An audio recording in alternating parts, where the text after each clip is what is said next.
In terms of the old world, evolution existed for sure, but as an explanation of human origins?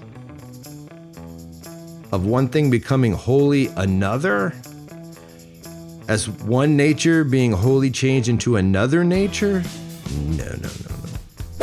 Hello, and welcome to Why Are We Talking About Rabbits? That's this podcast. It's aimed at people maybe who are looking around thinking, yeah, there's a lot of crap going on, and I feel a little dislocated, a little discombobulated. This is WAWTAR. Why are we talking about rabbits? Rabbits are those things that keep reproducing on the interweb. People chase after them, but they're just going to reproduce again. And they don't have deep, profound meaning. We look at heavy things, but we do it lightly. Cultural phenomenon's our thing, but also philosophy, theology. Many years spent deeply immersed in foreign cultures is how we came to these conclusions about life, and we're going to share them with you because we're First Things Foundation. My name's John Heers. This is Why Are We Talking About Rabbits? This is episode 44. And this is a part 2 of a part 1 that was last week. Part 2 is evolution, the light people creation story. So, this evolution thing. Before we get into the history and try to walk around a little bit and figure out like where evolution came from, how this new world idea, like what part of the old world did it come from, if at all? I just had a subscriber. Thank you, subscriber. I had a subscriber send me a link about an article about evolution in Africa, and it's so juicy that I need to start with it. Yeah, it's an article from The Guardian. It's an English production. In this article, which you can find in the pod notes, The Guardian writes, quote, "Scientists are stunned that Kenyan evangelicals want to deny space for an exhibit that prominently displays the bones of Australopithecus anamensis and also Narakaratoma boy,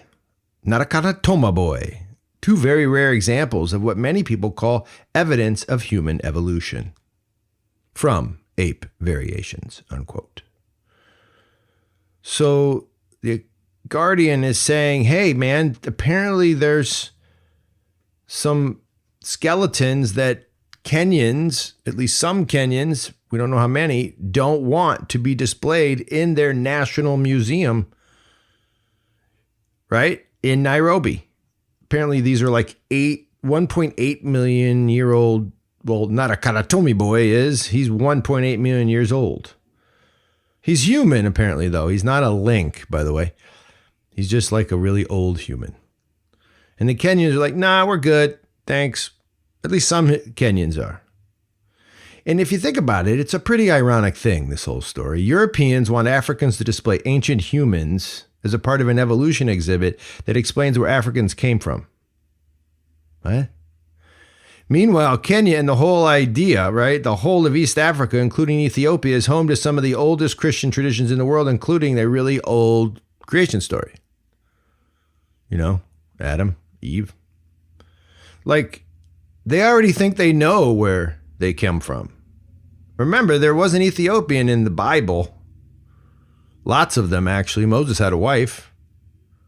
Then that Ethiopian on the road who's like, hey, Jesus, make me one of yours. Yeah, apparently the EU would like Africans to knock it all off and just do evolution stuff. Here's what the bishop said in the article. Quote, "This is confusing. Our children, and it's killing our faith. When children go to the museum, they'll start believing we evolved from apes." Yes, that's right. Africans, Kenyans in this case, don't want the light people, the reasonable northerners, to once again lump them in with, that's right, apes. Didn't Europeans get the message the first time they tried this? But let's be fair to the light people of Europe for a second, and of America. What do they actually say about, evolution? And what are they saying about the Africans, not all of them, but a lot of them, who are saying, don't put that stuff in our museum. Well, listen in the same article as we hear from Richard Leakey. That's the son of the fabled bone hunter Louis Leakey. Richard Leakey is tired of Africans getting in the way of progress. Quote, the African church is being ridiculous, unquote.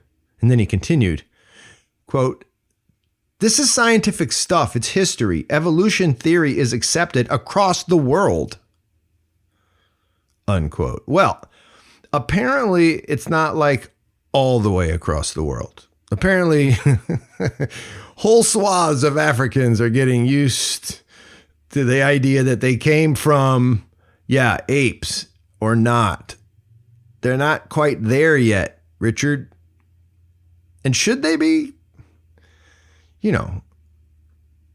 Maybe they don't want another colonial idea being forced on them by really smart people from light countries. Maybe we should just chill about that.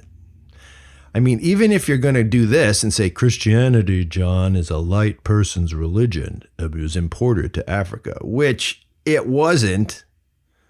I don't know, go to a map, look up these early locations, the earliest locations of Christianity: Palestine, Antioch, not in Europe, Alexandria, Africa. Oh, wait a minute.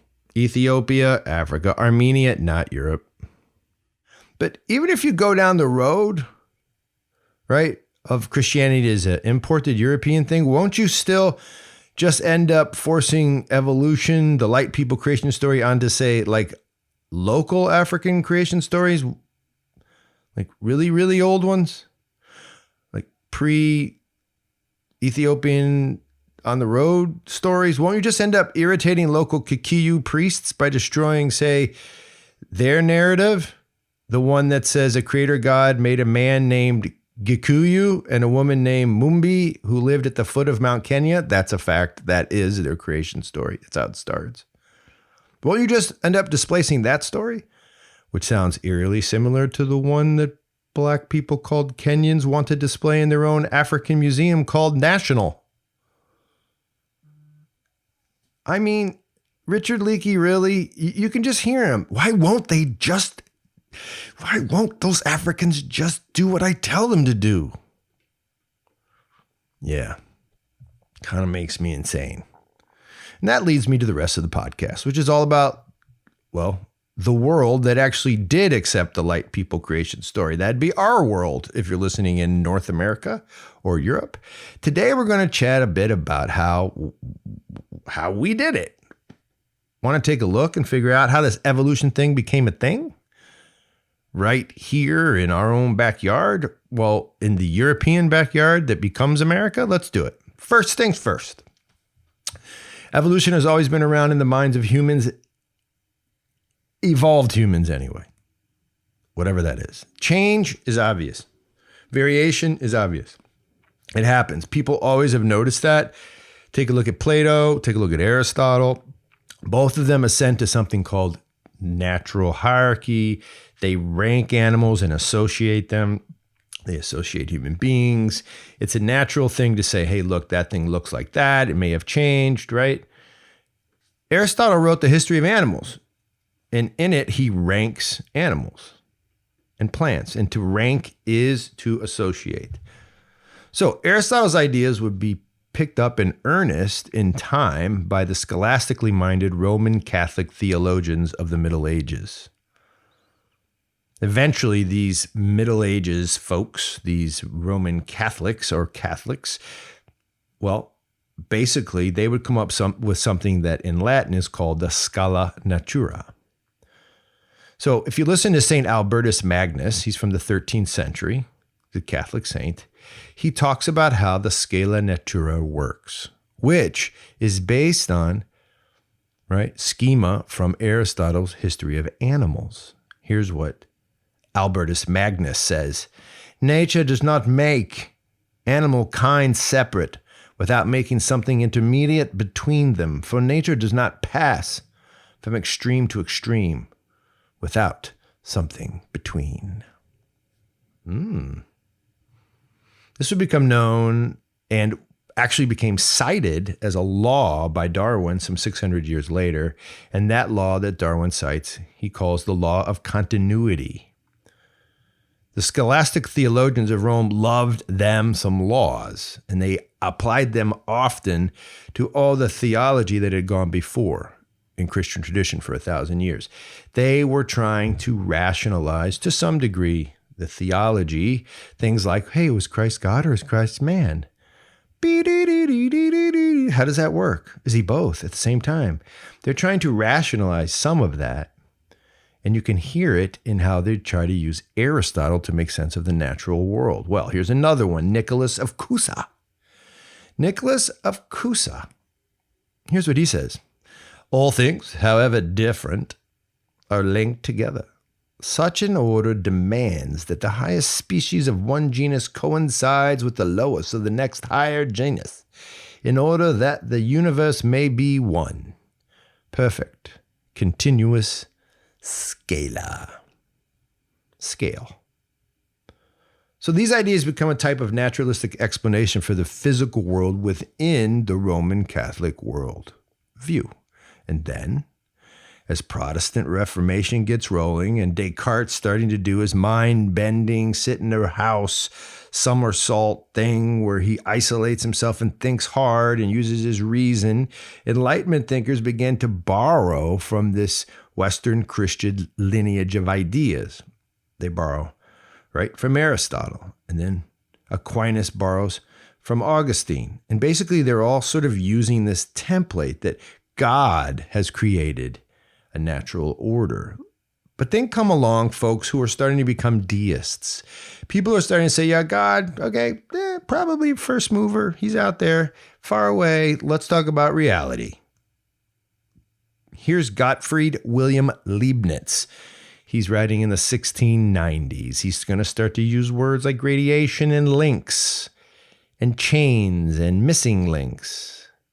Here's what he says. All the different classes of beings which taken together make up the universe are so closely united that it would be impossible to place a transitory thing between any two of them, since that would imply disorder and imperfection.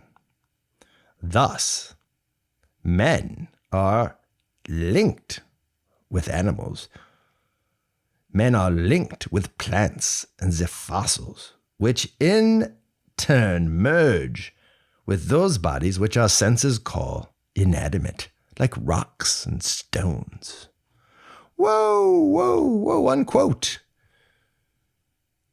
This naturalist, deist character is starting, the European notion that it's all linked. Even the inanimate things, much like the mud, right? That God made Adam out of, if you're one of those cats from the old world to believe that weird stuff. Guess what? The inanimate starting to be tied in, but with God far away in the deist tradition. It's getting interesting. Let's keep going. But first, let's have a quick word from one of our sponsors, Health and Help. Health and Help. It's one of our besties at First Things Foundation. We love them. We worked with them overseas. And what do? Health and Help is a nonprofit that builds clinics to provide care for patients of every nationality, every faith, and every sexual orientation. They're equal opportunity health providers. And they do it in very far away places where there is no health clinic or health provider at all.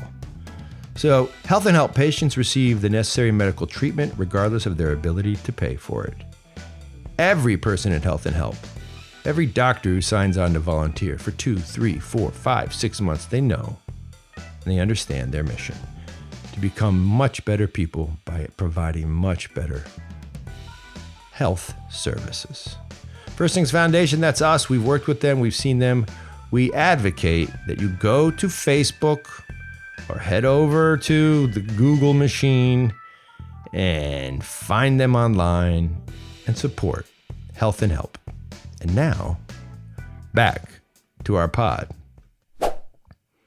So, we're making our way through Western history a bit, trying to find out how evolution becomes a thing. And like a science thing, not just a thing, not just a set of ideas, but a science thing. Yeah. How does evolution affect Western light people, which includes your kid and mine and likely you and your dinner pals? And you get it, what I'm saying. It affects us. So what is it and where did it come from?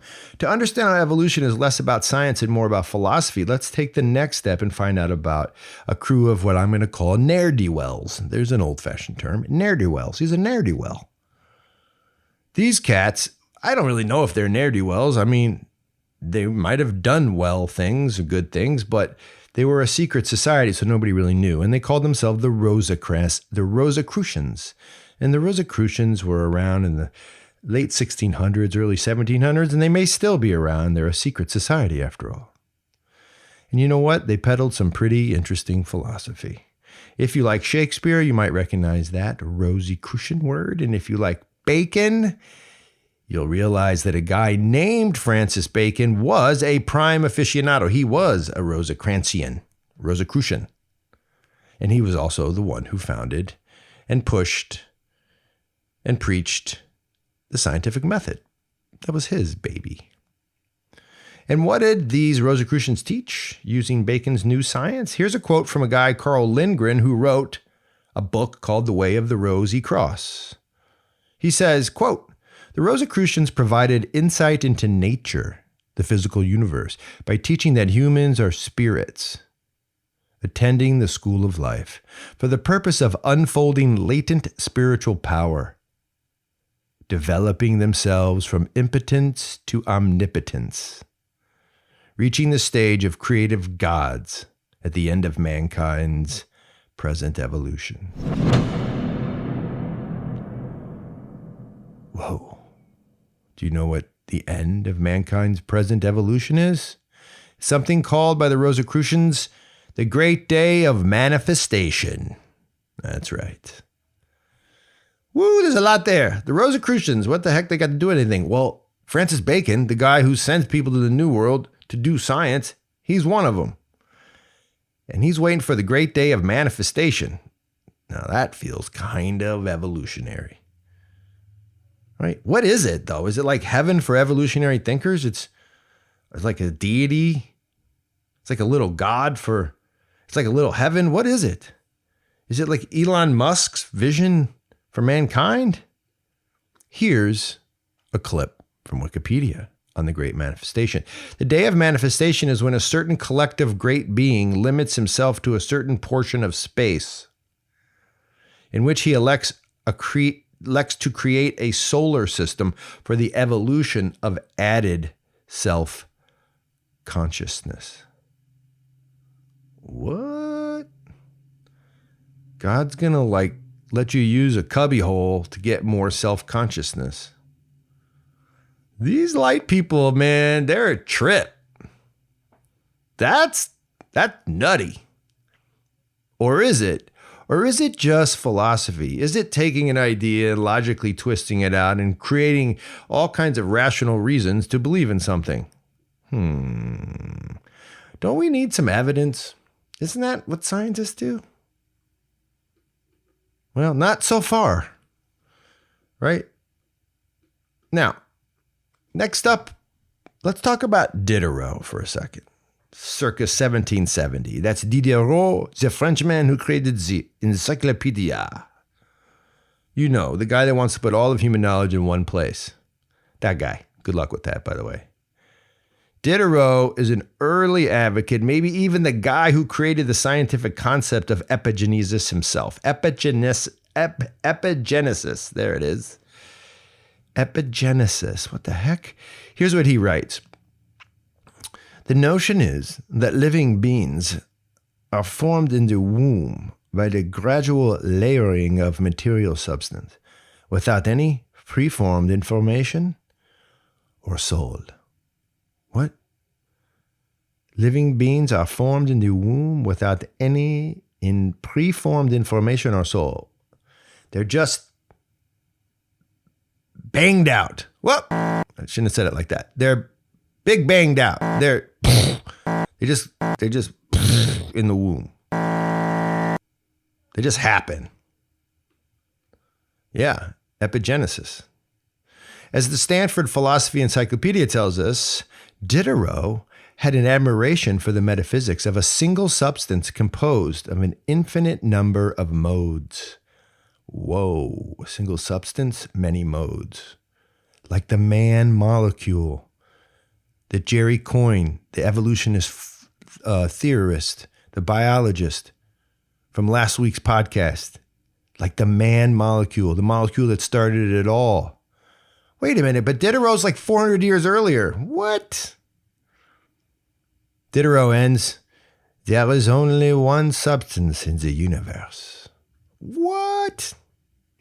Yeah, so the encyclopedia guy loves information and is now saying that all the information is connected. All the stuff is connected. And it's obviously connected by God? No. That was the old story. The new story is emerging. It's connected by what he's going to go on to call consciousness, which is very interesting because that's what a lot of New World people today like to say is happening, consciousness. Isn't it interesting that the earliest philosophers, Enlightenment philosophers, are talking about things that have come to be true and they presented them as true even before there was evidence. Let's keep going. George Hegel is next on our list. Hegel, of course, is Hegelian dialectics. Hegel is the guy who's going to take the same concepts and switch them over and try to analyze history using the same concept of evolutionary continuance. Hegel, right, the precursor to Karl Marx's fame. Marx loved that guy. Well, he loves evolution, right? He actually does write down the word epigenesis. He and a philosopher Friedrich Schelling, they write down and actually talk about epigenesis as a way to explain how history works. What they're saying is layers upon layers upon layers of new realities, new activities come into being. And as they come into being, the first reality is something like a thesis, and the second reality is something like an antithesis, and then the third reality is the synthesis of the two, which is a brand new thesis. Like going from Nakatakarami boy to me. New, not human anymore. New. Right? Something new. Hegel loves this stuff, right? We're getting closer to Charles Darwin. Hegel's writing in the 1700s into the early 1800s. But before we get to the big guy, Charles Darwin, we need to visit a crew called the Lunar Society of Birmingham. I did not make that up. It's the Lunar Society of Birmingham, not Alabama. This is England. Well, the Birmingham Lunar Crew was a corps of science enthusiasts and philosophers who basically set out to advance Enlightenment ideals in England. Every country in England, in Europe, had this kind of like Enlightenment, like down-home crew that was fighting against the powers that be, mostly the Catholic Church, to teach about Enlightenment ideals. England had it too. Well, in Birmingham, they were called the Birmingham Lunar Crew, or Society. So they're a crew of elites and philosophers who pushed lots of ideas that included really interesting ideas about, say, the steam engine. Well, Matthew Boulton was a leading industrialist. He was one of the main members of the Lunar Crew. And he was a guy who owned the Soho Iron Works of England, right? Soho, right? And so very famous guy. And he's the guy who happens to have financed James Watt's famous invention called the steam engine. Oh, also James Watt, a member of the Lunar Crew. They were buddies. So was Joseph Priestley, who discovered, if you're a science person out there, oxygen, which is kind of funny that he discovered oxygen. Feels like it had already been around. So there's other famous people too in this crew, including a guy named Thomas Day. And he's probably my favorite because he's pretty much the wackiest. He's like the guy on Seinfeld, if he was mean. Kramer. He's Kramer if he was mean. Like mean Kramer. If you're young and you don't know that, go watch Seinfeld. Thomas Day is mean Kramer, and he became well known when he decided that his marriage was going to be a science experiment. His own marriage. Thomas Day actually went to an orphanage and adopted a 12-year-old girl named Sabrina. And he began training her in what he called the Enlightenment arts. Things like reading and writing. And all of this was aimed at making her what he called his Spartan wife. And he wanted her to be what he knew she could become, which was equal to him. Thomas Day doesn't stop there. So in order to prove this to the outside world that he was actually doing like notes on this and schemas, and he was drawing diagrams, and he had it all planned out, and he was observational. Oh, there's an idea. And he was going to repeat it and then give it to people so they could repeat it for their own wives. And here's the thing. All this wifing had experimental realities. Like, for one, he would fire blank pistols at his wife. Yeah, to scare her, to make her tough. He would drop hot wax on her so that he could, quote, allow her to become stoical and, quote, inure her to pain. Oh, that's nice of him. He would also make her run with heavy objects up and down the English hills, and from time to time would take her on muddy walks in the fresh air regardless of rain or shine, ensuring, in his words, that, quote, she would one day become able to understand every species of employment. I'm not making this up, okay? He was a member of the lunar crew of Birmingham. But guess who else was? Guess who was actually the leader of it? That's right, Erasmus Darwin. No, not Charles. Charles isn't born yet. Erasmus Darwin. That would be Charles Darwin's grandfather. Yeah. That's right. A group of men bonded together in the late 18th century, calling themselves children of the Enlightenment and doing experiments on everything, including wifing, had as one of its seminal members the grandfather of Charles Darwin. And what does the grandpa of Charles Darwin teach at the time? I shall read directly from one of his writings. Quote, that in the great length of time since the earth began to exist, warm-blooded animals have arisen from one living filament. Wait. That's Darwin? Correct. But which one? It's Grandpa Darwin. Here's some more Grandpa Darwin. This is like 100 years before his grandson would tell the world of all of his experimental realities called evolution. Here we go. Grandpa Darwin. Quote, first appearing deep in the ocean, living organisms gradually grew larger, acquiring new forms and functions until whales governed the seas, lions the land, and eagles the air. Human beings appeared last, the culmination of continuous development. Related to lowly worms, sure, as well as to apes. Thanks, Grandpa Darwin.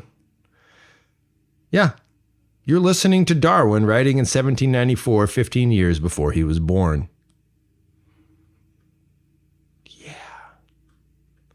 I could keep going on this stuff, but the fact of the matter, well, I would say this.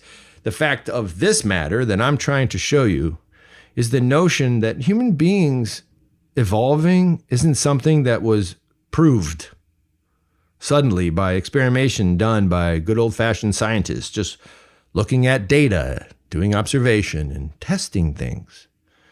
No, it was delivered in a philosophy book written by a guy fully imbibing Enlightenment deism and rationalism, and a dude who wrote a book called On the Origin of Species that actually is a philosophy book. Yeah. And that book was received in time by a people, by us Westerners, who, when we were fully ready to accept it, fully ready to accept its rationalistic worldview, ate it up. And how could we do that? How could we just eat up this thing called evolution? Well, we had been fully divested of our noetic narrative logos-driven worldview by that point. When we Westerners were ready to jettison our fully human, fully divine anthropology, aka our irrational worldview, Darwin was ready to deliver his creation story. It took two to tango.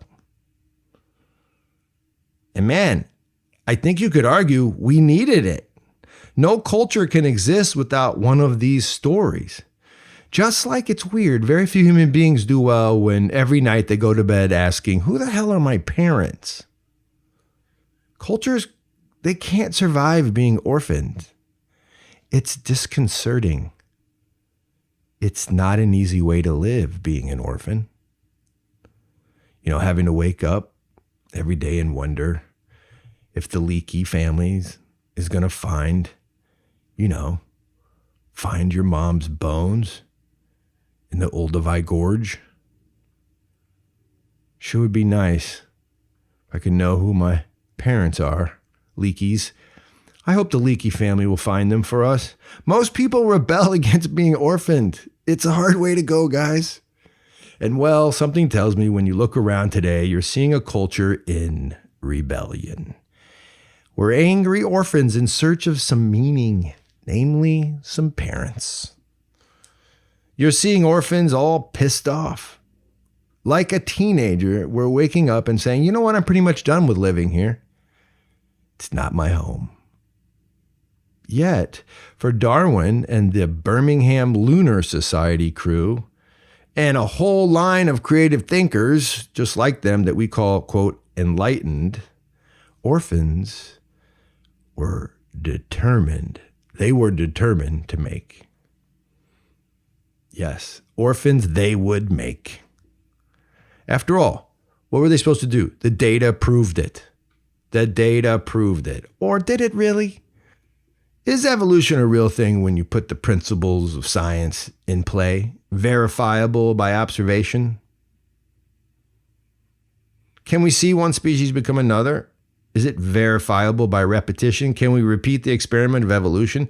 Can we repeat Darwin's idea that the bear became a whale? That's what we talked about last week. I think we can do some logic.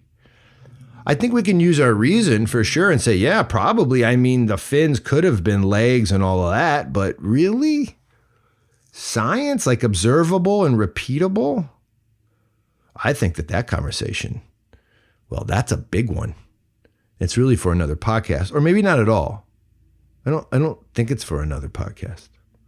I don't really want to argue about evolution. I'm not really here to do that. What I'm trying to show is the antecedents of evolution go way back and sound way more like philosophy than like hard science. In terms of the old world, evolution existed for sure, but as an explanation of human origins, of one thing becoming wholly another, as one nature being wholly changed into another nature? No, that's a new world thing, like fundamentally a break. Yeah, the question for ancients wasn't really about so much where they came from. It was important, but it was really about where they were going. In that sense, right? Man's time on earth was evolutionary. It was how would you evolve toward your spiritual end? Like, would you become deified? Would you go through purification, illumination, and deification? Would you go through the process of change that, well, would make your father happy? Yeah, that's kind of the old world concept, right? That's the spiritual presupposition of the old world. There's a God. Try to be like your God. Try to be pleasing to your God, to your father, to your mother, to your parents. And who are those again in the evolutionary story? It's a man molecule, self-replicating, apparently. Yeah, I know. I sound like a jerk. I don't know. What makes Darwinian evolution so new world is that Charles's human evolving concept somehow doesn't include a creator. And that's the big difference. And that's sort of what separates deep down, right, the old world from the new in many ways. It might be the chief characteristic of this entire podcast. It might be the thing. But of course, it's gotten confused because, see, many old worlders, people like, I don't know, Catholic priest named Teilhard de Chardin, they have fully clinged on to, and I don't know, how should we say it? They've foisted themselves upon us as evolutionists while also remaining Catholic. They've fused the two ideas together. In fact, the Pope has done that, to be fair. And by the way, a lot of people have done that because here's the thing, Darwin might be right. Reason tells us these things are possible. But scientific evidence? Yeah, no. It's logic. It's logic that twines all these different ideas together. I'm cool with that. But reason, right, does not reality make. Just because something's rational doesn't make it real. Just because something is rational doesn't make it the truth. So I get what evolutionists are doing. They're telling a good story that's logical. But is it actually from logos? I guess that's for all of us to figure out. So why don't you write a comment? Let's do it. Write some comments, get this baby going. I don't know. In the end, maybe evolution is just a disposition, like it's a way of thinking, a disposition, like a wind-up car. You wind it up, and you let it go. It can't turn. You ever notice that? It just has a disposition, it has a direction. Maybe evolutionary thinking is a disposition, and people have it and have been imbued with it, and then they go a certain direction, and maybe we're all going in that direction. But maybe we shouldn't. Because maybe we're not wind-up cars. Maybe we have, I don't know, I like this word, it's used a lot, agency. Just know that no matter what, we at First Things are saying to you, Shenis Gagimarjos. That means to you the victory. It's often said at the KP table, the supra, which is a Georgian feast. We do those for people to go out and raise funds or to raise awareness, but we also do that when we bring someone on to go overseas. They're fun, they're great, they're old world, they're wonderful. WAWTAR is produced by Andrew Schwark and Daniel Paternos. And our pod tonight is brought to you by the creators of First Things Foundation. That's us. We send folks to live for 2 years in tough circumstances so that they might serve others. And in the meantime, serve their little soulful selves. That's First Things Foundation. Join us. Hit us up on reviews with iTunes. Do all that stuff. And until next time, Nakvamdis, hasta luego, con bufo, and peace out.